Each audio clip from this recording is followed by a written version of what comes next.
Hello, everyone, and welcome to a very special podcast that we're doing for Aimbot Studios. My name is Stéphane. I am a 3D artist and a designer for our game Tempus Shift, and I am also with one of my coworkers. Yes, I am Devon Lill. I have worked as mostly an audio designer. I also did a little bit of level design and a few models. So that was my role in the team for Tempus Shift. And You did a really good job with we're here doing a podcast. The sound. I'm assuming that you're above me right now. I'm not actually looking at the screen. I mean, on my screen, you're beside me, so. Oof. On your screen, you're above me. So that's why I had to do this. But yeah, so I guess today we're going to be discussing a few things regarding the development of Tempus Shift, but we're going to be talking about development under COVID. Yeah, so basically we're kind of doing a postmortem, and then talking about what he said. So for a little bit of starters, we started our program for college during like the start of the pandemic. Like by March of 2020, we were like near the tail end of our first year, and we just haven't been able to go back to college. Yeah, because I mean we've only did online. Yeah, because we generally had like the first, I'd say like 3/4 or like 2/3 of our first year were actually in person, because we started in the fall of 2019, because obviously before all this craziness happened, and then mid to late March was when things started actually shutting down, and and then for a while our whole situation was kind of in limbo, because we didn't they were trying to figure out what was happening, because obviously they were even less prepared for it than we were. So the whole bunch of caught us all off guard. Whole bunch of back end management stuff, but eventually, basically, we shifted to an online environment, which was a little bumpy for the first little bit, but then obviously throughout the summer they had a chance and had time to get a little bit more accustomed to the whole thing, and then it's always bumpy because you are missing some, you are losing some. There's benefits and disadvantages to being online / remote. Basically, yeah. And I definitely, at least personally speaking, I definitely think that it did have more disadvantages, at least for me, just with how I learn and how I work. Because I definitely do a lot better in a collaborative environment. Which, that's not to say we can't still collaborate, because obviously you and I and some of our other peers did do quite a few voice chats and stuff together while we worked on stuff to kind of bounce ideas around or whatever. But it's just not the same as actually being in the labs and sitting next to each other and being able to you definitely feel a lot more camaraderie just being in an actual group. Absolutely. At the college. Obviously we especially with today's technology, we can come close to emulating it, but it's just not the same. Yeah, it really isn't. It's like emulating actual games, right? Technically you can do it, but in some cases it's just not the same as playing on the actual hardware. Yeah. I personally saw more advantage to it just because of my type of workflow. I like that's fair being at home. I definitely found myself getting to meetings a lot more on time, because I could just get out of bed, walk to my computer, and just be ready. Yeah, that's fair. I can definitely see part of that applying to me as well. But same, I don't know. At the same time, I feel as an introvert, it's easier for me to just socialize just being online.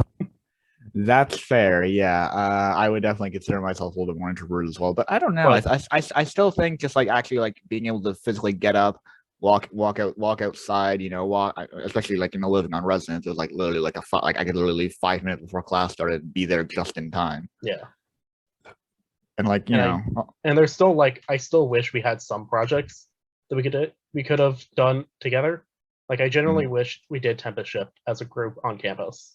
Yeah, that definitely would have at least helped things a bit, I think. Not just because of the better hardware involved, but we would have had direct access to the school computer instead of either use our own or using Splashtop, because Splashtop's okay, but it can't, obviously the midnight cutoff is kind of Splashtop is fine in a pinch, but it doesn't do enough justice to the programs we're trying to use. I mostly use it for modeling stuff, I got Unity on my own thing, but Yeah. I just bought a more powerful computer that could handle all the programs that we needed, so that I wouldn't That's have to deal fair. with Yeah, I guess splash up because I just got this computer for the start of the like basically for the start of the online learning, and then I've just been rolling with it ever since yeah, because it works. It does what I need it to. It might not be the best, but if it works, it works. That's all you yeah, can really want. if it ain't broke, why fix it? No need to reinvent the wheel. Exactly. But yeah, and then Furthermore, then in that case, what do you say was the hardest thing? As a result, like what was the toughest thing to do remotely? the toughest thing to do remotely. I see. I don't know because like again, it kind of just comes back to at least for me personally the whole thing of like with how I work like and I think okay, actually no I think not so much to do with working per se but like the learning part of it because like especially with like I only have I could have remedied this but like I only have the one monitor so Yeah, like it was like at least for that reason but also like it wasn't the only reason granted and I'll touch on that a little bit like I'll probably like go on a bit of a tangent here but because obviously, one monitor, like, I had to keep switching between, Discord to look at the professor's screen share or, or like, the actual program we were doing, like Visual Studio or whatever. But also, like, at least for me personally, and I'm sure I'm not the only one who would say this, is that like it became very hard very quickly to yep, completely differentiate or separate my fun computer from my school computer or my work computer when they're the same computer instead of yeah, maybe like having my own devices to do fun stuff on and then being able to go to the labs and do mostly work stuff. yeah. So that I think that was definitely the hardest part for me, especially because I also get easily distracted. But I don't know I understand that feeling. what would you You say? find that feeling tends to like lose itself a lot once you actually end up in the workforce. Like when I was actually doing work, I was worried like, am I gonna goof off? Am I gonna be lazy? And it turns out your brain just kind of auto makes you work anyway. Yeah. So once you're like in an actual workforce, I find you're a lot more focused than you'd think you'd be. However, this for me, however, the hardest part of at least in terms of like this project was the first part because that's when I was actually isolated. Mm. And normally I don't let depression get to me, but unfortunately it just kind of got to me this time. Because Yeah, usually I can get away with being on my own. I'm usually fine being alone and all that. I But get that. I didn't make the choice this time to isolate myself. That Yeah, choice was made for me, yeah, you kind and of were forced that's to. when it gets depressing. I get that. Yeah, I totally understand that kind of feeling. And with the confusion of having to move from one place and then moving back to where I was originally, that added a whole mess of troubles in and of Yeah, itself. especially because we didn't really know what was going on with this one until halfway through, and then like obviously you moved back and I'm still here Yeah. at residence, so and literally moving back next weekend because that's after the end of the term. But I also think yeah, like because it was the beginning and when we had some scheduling errors, I think that was the biggest problem because I was trying to figure out, did I set enough responsibilities for myself or is there still more I can do for this project? yeah, And it was and only once we figured out everything in Handsoft that everything started to kind of even itself out as I realized I can just yeah. actually get these responsibilities done and still have stuff to do throughout the entirety of the project. I think that's a nice segue into like maybe like touching on. I mean, I think we've been going for a while already, but like I think like a final like note to touch on would be like kind of like a postmortem type thing for our big kind of like final grand finale game, Yeah. Tempus Shift. Because yeah, I definitely agree in the sense that like I felt like I mean it was a hard balance for me because like with me like obviously I don't want to get too much into this because a little bit personal, but I have like obviously severe issues with motivation and like drive to get things done or like even like do things even like academic or not like sometimes it's hard for me to force myself to do something else that like I know I need to do but I don't want to do or like I just want to like either lay in bed or sit at my computer playing games or watching YouTube or going on Twitter or talking with my friends on Discord or whatever else. But at the same time I wanted to make sure I was at least contributing something to the project, which is but like at the same time like I wasn't sure what I could really contribute, so I'm kind of glad I was able to contribute as much as I did to the sound effect or like the audio department, even if not all of it ended up making it into the final thing because of time constraints. But yeah, I was at If least you were to able do to. anything differently, what would you do then differently? Well, I mean, in a perfect world, I would have handled things differently from like even back in like fucking oh, well, it's horrible, whatever. Back in like from like the start of the online term, because like I think a lot of that kind of snowballed into like me like questioning myself in terms of like do I really trust in my abilities enough to be able to do something like this for like in terms of like the programming or the art side. I guess So but you want to be if you if we're want to be talking more about decisive in what you want to do then. I guess yeah, or also just like make sure I was actually picking up like, or like at least try my best to pick up more of the material than I actually ended up doing. Yeah. But I think if we're just talking purely like if we were just to restart like just this term, Yeah. I don't know. I think I would maybe Like, try what to would you get change myself. differently about how you handled this project specifically? Yeah, I think I would maybe like try to like if because I do truthfully have like a few concerns that like maybe I like what if I dragged my feet a little on the reactor level that I was initially kind of in charge of, air quotes, because maybe if I'd made a little bit more progress on it, or if I hadn't like again I don't know if if anyone else thinks this way, but like maybe I dragged my feet a little too much, and if I hadn't, then maybe we could have had like that still be in the full game itself. But I don't know. It's like it's a whole thing of what ifs, and at this point, you also have to deal really with the idea of an artist thinking of stuff. Like anytime they finish something, they're always going to be like, "This is terrible. I could have done this completely differently." Well, that's just in general. Like personally speaking, like when I used to like make like create content on my YouTube channel, like I did like Pokemon Nuzlocke and stuff. Like I would still like for some videos I would think, wow, this one I'm not really proud of this, but I still have to upload it anyway because it's part of the series. Yeah. And there's going to be parts of Tempus Shift we're not going to be proud of, but there's always a chance to improve. We're always going to be learning. I guess for like now that even after publishing the game, we're like, I've done this in a better way already because I chose to iterate. Yeah, I guess that's true.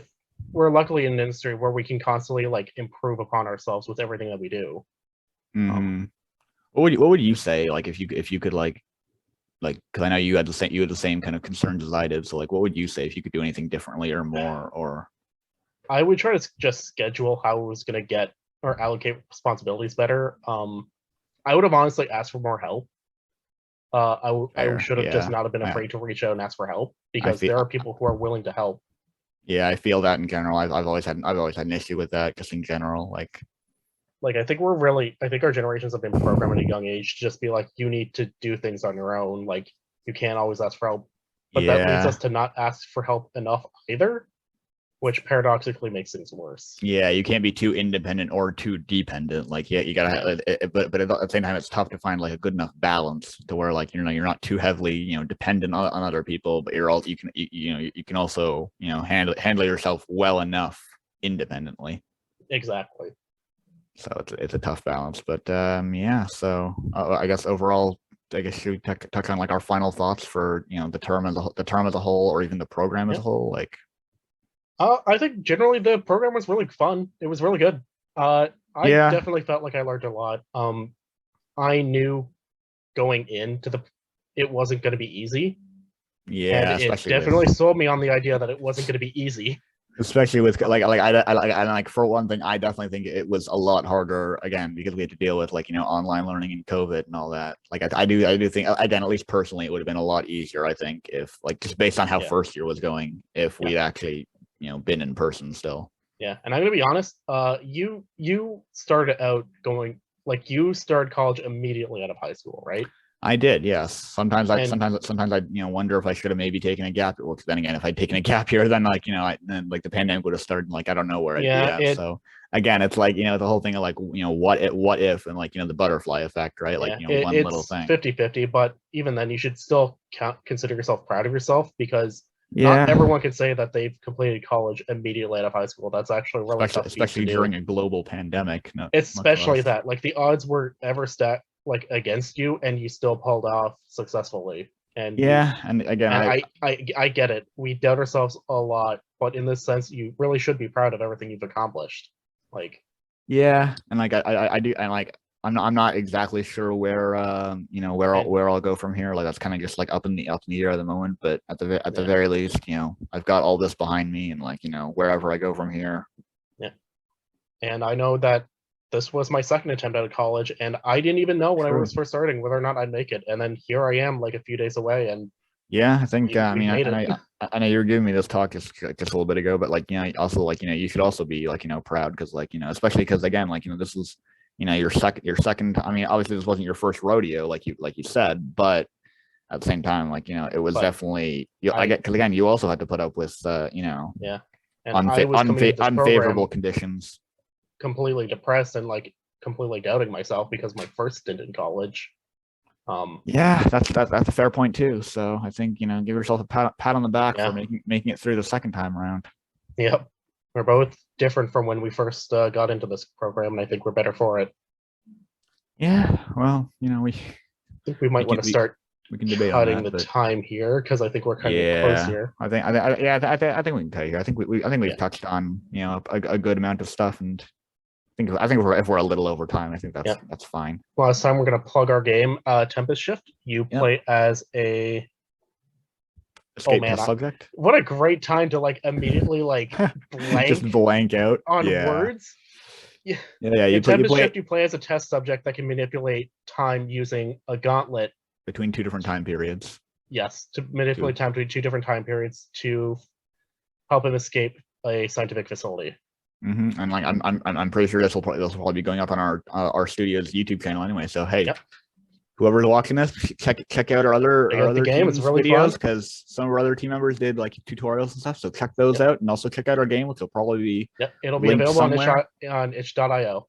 Yep, Tempus Shift, TEMPUS Shift. Yep, SHIFT. I'm pretty sure I spelled that right. Yes, you did. All right. Okay, cool. All right, take care, y'all. Hope you have fun with our game. We are Aimbot Studios, and we aim to create. Yeah, thanks so much for watching, and we'll see you guys next time.